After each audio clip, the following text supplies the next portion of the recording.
here on Democracy Now!, democracynow.org, The War and Peace Report. I'm Amy Goodman as we return now to the police killing of Kenneth Chamberlain.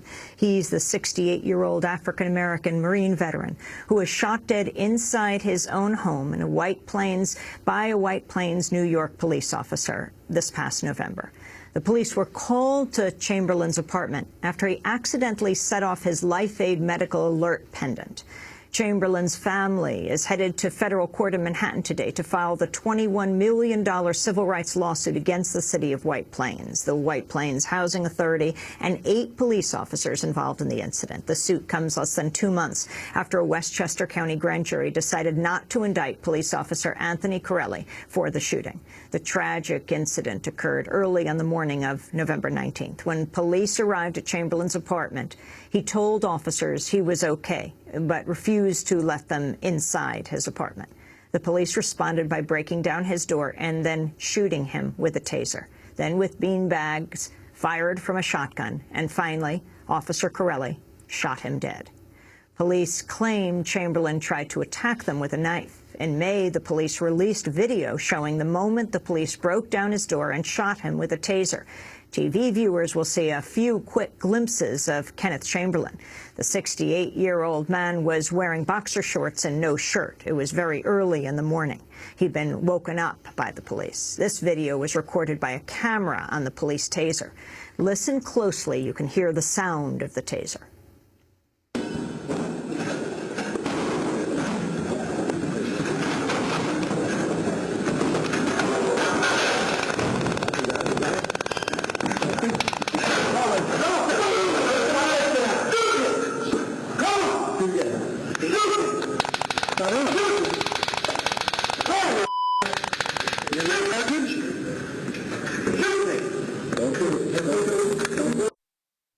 That was Kenneth Chamberlain Sr. being shot by a taser.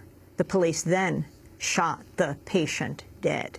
We're joined now by Kenneth Chamberlain Jr., the son of Kenneth Chamberlain Sr., and by 2 of the family's attorneys. Mayo Bartlett is former chief of the Bias Crimes Unit of the Westchester County District Attorney's Office and the former chair of the Westchester County Human Rights Commission. And Randolph McLaughlin is a longtime civil rights attorney. He teaches at Pace Law School here in New York. We welcome you all to Democracy Now! Ken Chamberlain Jr., the significance of this lawsuit today, why you're in New York City.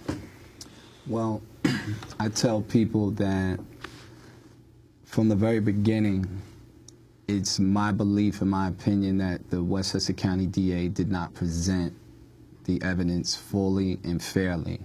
So to come back with no indictment whatsoever, you have to wonder what was actually on the table for the grand jury to look at.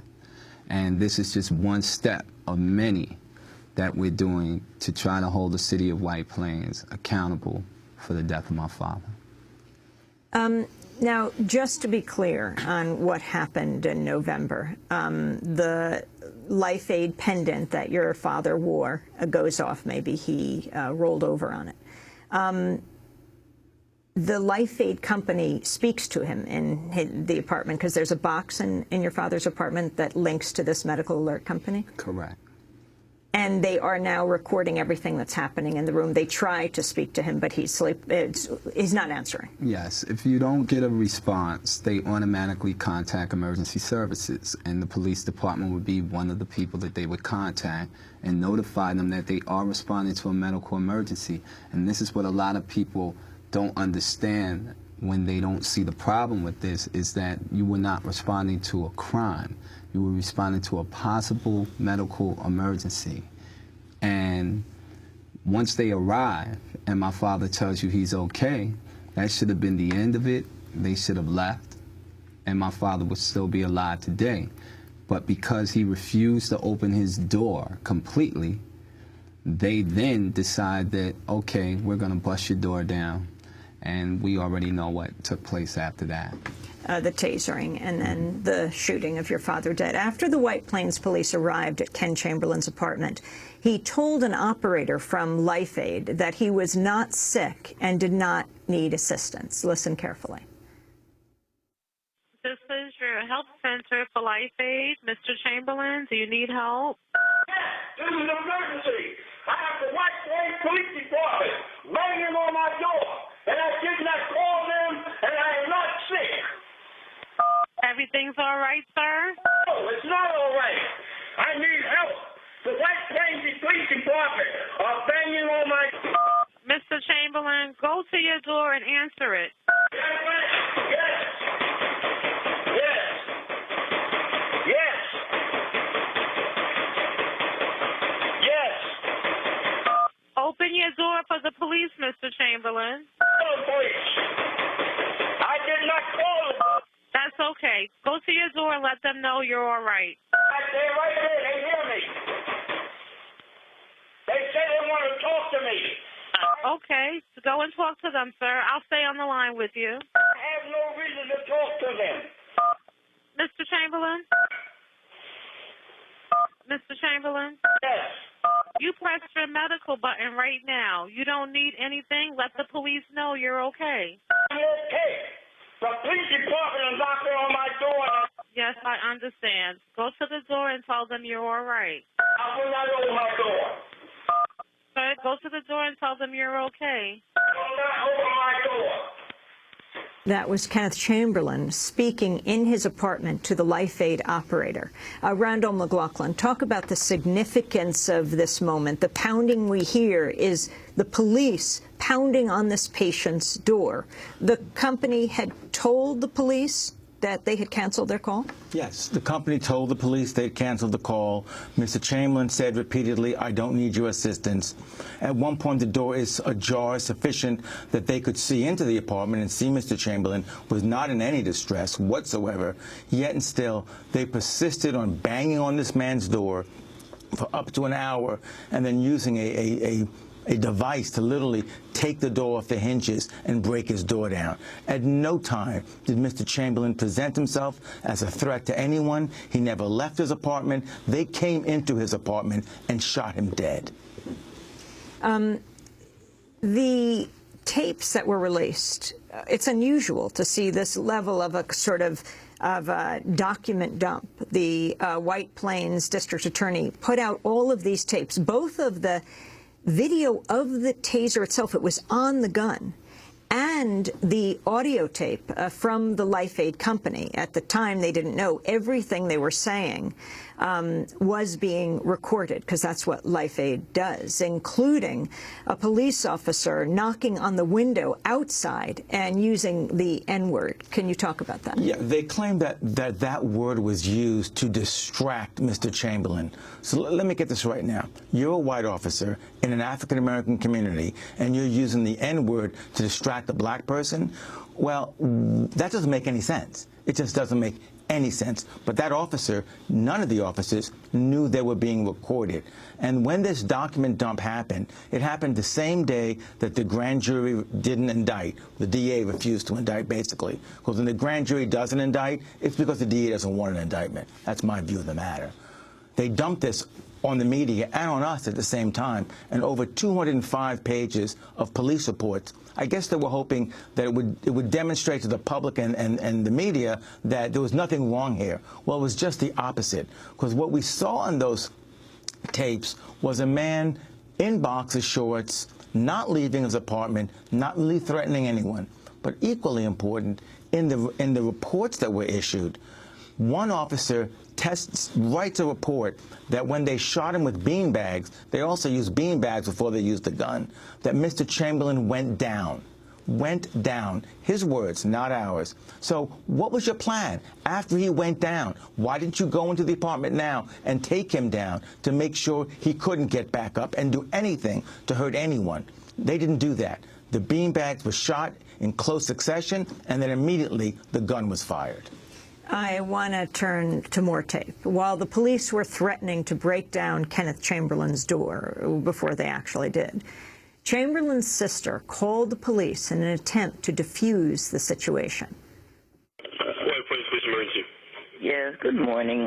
My name is Carol Matthews. I understand that the police are down with my brother, Kenny Chamberlain. Yes, ma'am.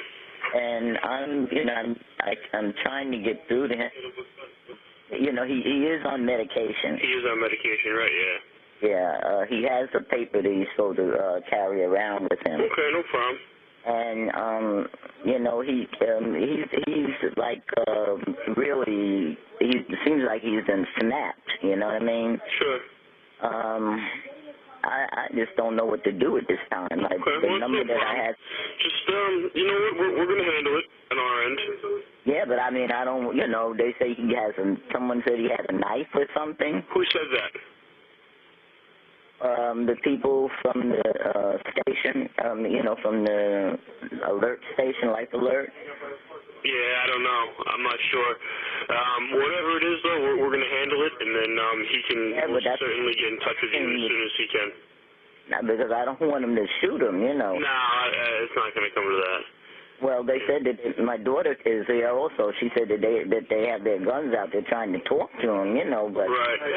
That's well, you know what, man? Listen, just stay in contact with your daughter. She knows more than I do. I'm inside right now. I don't really have any information, so you just talk with her, and she'll relay you any information that she gets. She'll probably get it to you faster than I could. Okay. Okay. Have a good evening. All right. Bye-bye.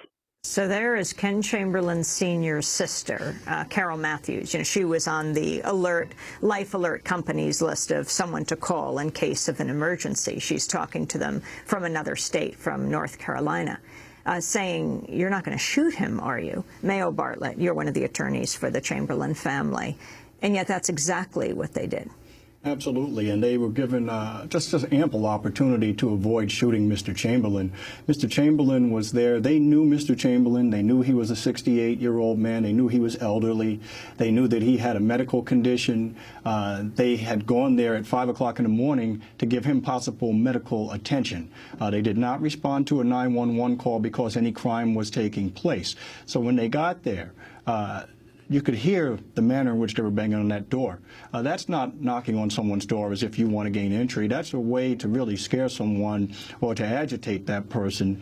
And when they continued to do that and then eventually broke his door down and called him racial slurs, I mean, and I believe that happened more than one time, it's absolutely unacceptable. And it makes you wonder what duty they felt they owed him.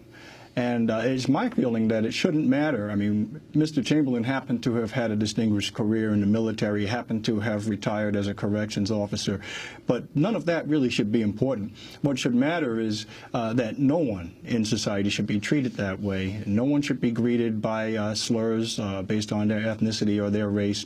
And I think it's unacceptable for the district attorney's office or for anyone else to suggest that calling someone a racial slur is a tactic. If anyone else had used that language, they would be charged with a hate crime at a bare minimum for aggravated harassment. And that would be under the New York State laws. And that further makes you wonder what actually was presented to the grand jury. And the suggestion also, as it's been suggested by the Police Commissioner Chong recently, that they're still investigating this matter on the law enforcement side.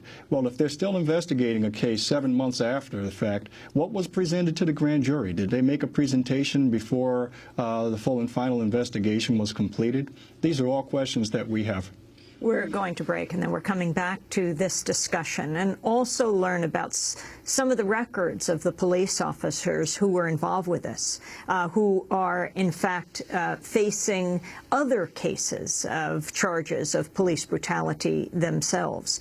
We're speaking with Mayo Bartlett and Randolph McLaughlin. They are two of the attorneys for the family, and Kenneth Chamberlain Jr., the son of Kenneth Chamberlain Sr. This is Democracy Now!, democracynow.org, the War and Peace Report. Back in a minute.